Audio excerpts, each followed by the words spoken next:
শাওনৰ পথাৰত আঘোণত সোণগুটি বুটলিবলৈ মানুহে সপোন ৰচিছিল আৰু এতিয়া সেই সপোন হৈছে পানীৰ তলত।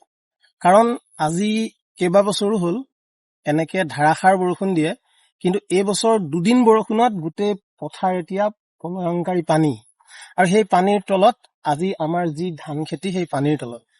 কিয় হৈছে নাজানো, যোৱা বছৰলৈকে এইটো ব্যৱস্থা নাছিলে, কিন্তু এই বছৰ দুদিন বৰষুণ, এবাৰ বৰষুণ ইমান নাই, কিন্তু দুদিন বৰষুণত এতিয়া আমাৰ যিসকল কৃষকে খেতি কৰিছে, সোণাৰী, কামাখ্যা, বৰভকতি, মাধতাৰী, বুঢ়াভেটি, কুথৰীয়া, এইফালে শেনচোৱা, এই সকলোবোৰ মাটি এতিয়া পানীৰ তলত। কঠীয়া বিশেষকে পাবলৈ নাই। যদি 10-15 দিন পিছত যদি পানীও শুকায় তবু কঠীয়া ৰুবলৈ নাই।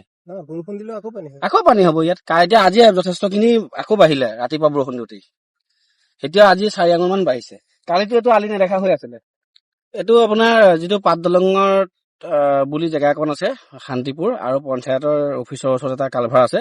এই কালভাৰটো দি পানী মানে কমকে নিষ্কাশন হৈ আছে।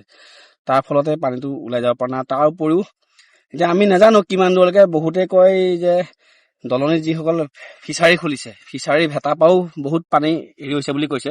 কিন্তু আমি গ'লেহে গম পাম।